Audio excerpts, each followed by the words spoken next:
I'm Stan DeFreitas, Mr. Greenthumb, and you are? And I'm James DeFreitas, and each and every segment here we like to talk about gardening and or real estate. And, of course, I want to mention, too, that we do have a silent auction that is coming up. And for those that would maybe like to attend or know more about it, the address of the property is at 1900 59th Avenue North, Unit 216 in St. Petersburg. It is a silent auction. You may not have ever participated in a silent auction for real estate, and it is a different process, but it's pretty simple. There's bidder registration forms. They're online. You can fill them in and submit them entirely online, and you can go and do that directly at our website at floridaauctionteam.com. It's all spelled out, so it's floridaauctionteam.com. You can click on the link contracts, or you can go to upcoming auctions link. You can click on it that way. You can look at the property. There's pictures there, and you can fill out the paperwork. Took me about 5 minutes to fill out the registration paperwork because I wanted to test it myself.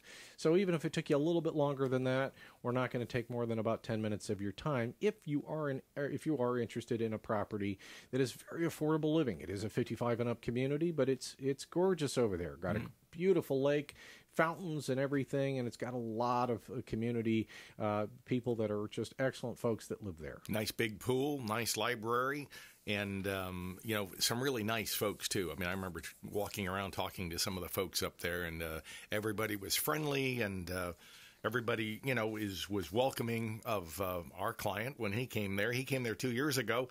And Jeff came to us at that point and said, you probably won't want to help us because it's not $1 million deal. And I said, look, Jeff, we help you just as well if it were, if you were a millionaire or multimillionaire, if you were a billionaire, we would treat you the same.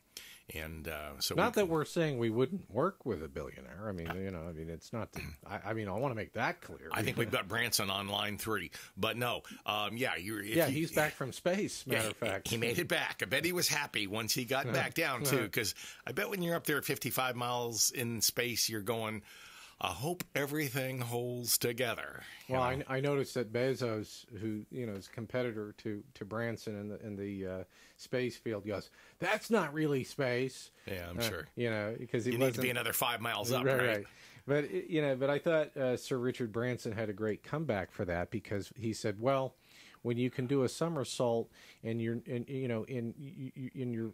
weightless, I consider that space." So I think he's probably right. I think he's right. I mean, if you're floating around in a cabin somewhere, you can't tell me that that's a normal experience. So, but Amazon man's going to go a little bit higher so he can have his own kudos. Exactly. Well, however you feel about Mr. Bezos, hopefully he makes it up and back, because I do think it's a good thing for science and for us to be doing those sorts of things. I figure he'll be looking at something else he can sell while he's up there.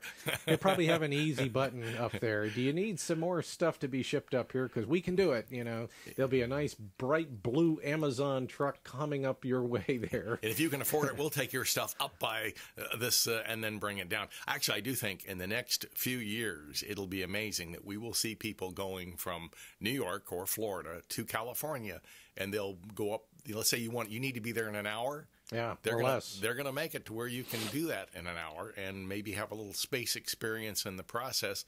And for some folks, not you or I right at the moment, but there'll be a lot of folks who'll go, hey, $250,000, then I can afford that if I want to get a little space experience. Apparently, there's 600 people that were willing to do that. So, it's, but I mean, one of them, I guess, was Lady Gaga, who I wouldn't necessarily think of as being a super risk taker, but she's one of them. And then there's several actors that are interested in doing it too. I mean, it's all the people that you would expect that could afford it. They were also somewhat narcissistic.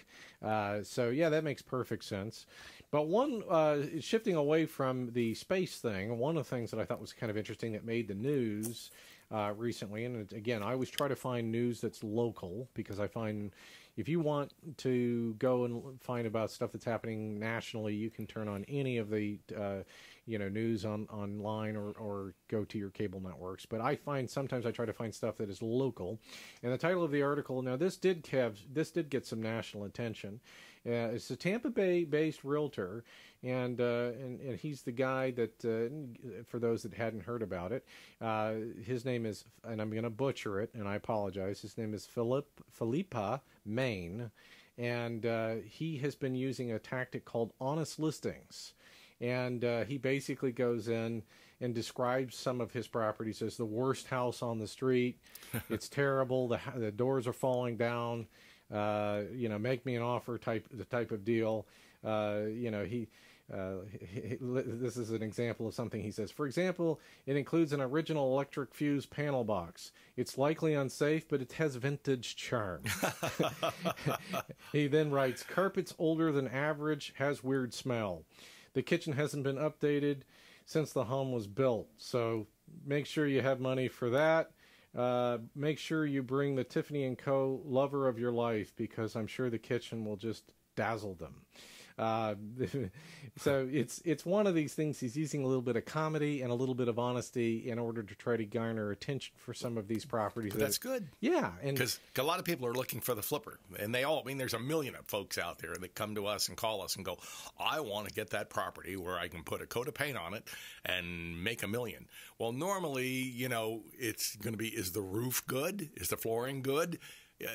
How's the air conditioner? How's the plumbing? There's very few properties that you're going to go in and just put a coat of paint on. Sure. And now I know this last year has been weird. A lot of people have made a ton of money and have not done very much other than flipped it. Mm-hmm. But I think we're in, and I've heard that in our office talk, that we're probably in a shifting market. And I think that's probably true, that we're in a market. My thing is, we work with all realtors. We're not trying to say, you just got to be with us. We're saying, hey, you're a realtor. You want to bring your client in. You're going to get paid. We want to make sure you get paid as part of the process. Absolutely, and that's something that makes us uniquely different in the real estate auction world.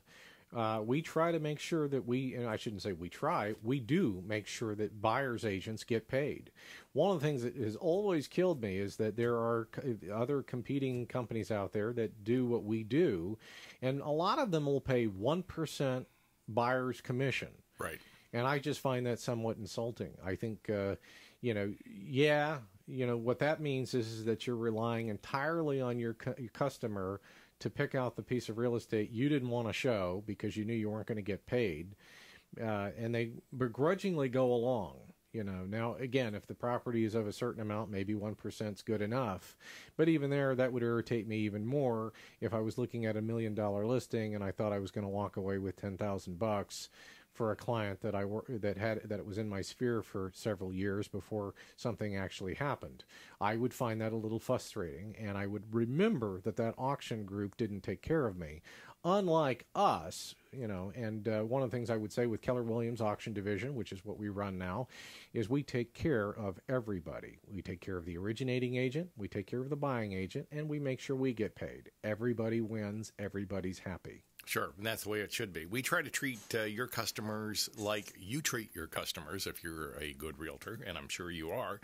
And that's the reason we work with a bunch of different realtors, and we're there to help them. The people who will say, well, how do you gyp the guy? I mean, some of the other auction divisions aren't very nice, and we try to, we're not going to say bad things about them other than we try to make people feel good. When they work with us, they say, you guys treat you right. That's right. And that's the way it's supposed to be.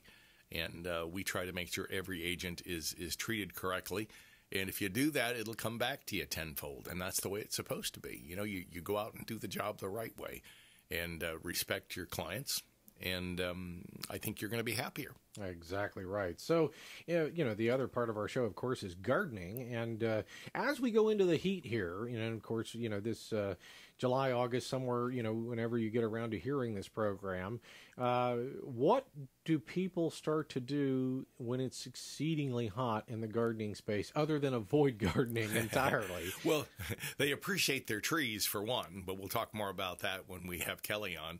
But the trees are important. I would say one of the things, I was reading an article the other day about trees, and that is, you're probably better to have that area of mulch underneath the tree. Mm-hmm. Everybody wants to bring the sod right on up to the tree. Well, then you're in competition with the roots of the grass, with the roots of the tree. And the tree wins. Well, the tree wins, but the tree also has more of a problem. Realize the tree is a living item. It's taking in carbon dioxide, but it also takes in some oxygen too. And some of that's going on even with the roots of the tree. So, try not to compact it. Don't take your truck and always drive over right where the tree is, because you're compacting that soil and you're making it difficult for the tree to breathe. And remember, that tree's out there going, it's breathing, it's living. And if even if you're watering 5 times a week, you're going to suffocate that tree. And you don't want that. You want to make sure the tree's getting some oxygen through there. So they found that trees were in trouble. If you mulched out to the overhang of the tree, you're better off. And normally you have a tough time growing grass underneath the tree in many cases where it's really a thick canopy anyway. So maybe mulching that area is more important than anything else that you do, especially when you put, let's say, asphalt, driveway, concrete walkway right next to the tree. You're cutting those roots. You're making it a lot more difficult for that tree to live. And it's also when the tree gets into a bad situation, it starts emitting hormones that says, hey, we're Meals on Wheels. The bugs are supposed to come in and break it down. That's the way, God kind of intended for things to be recycled. Yeah, and you might mention, too, I've noticed my neighbors were doing this the other day, and of course, I did very nicely explain to them that it may be causing the trees some problems, but they went and bought a bunch of topsoil, and they wanted to create a bed around their big oak tree. And I said, well, let me tell you there's some issues with doing that. If you're adding more soil around the tree, and that's not good for the tree. Goes back to the breathing part again. Back to the breathing part. So don't try. I mean, I know it looks nice, but long term, it's bad for the tree. Yeah, so, a lot of people want to put walkways and pavers and stuff all around their tree, and that's not really very healthy. Exactly. So what looks nice and what is actually functional for the tree is we would recommend you don't do that. Stay tuned, of course, as the real estate and gardening talk continues here on AM 860, The Answer.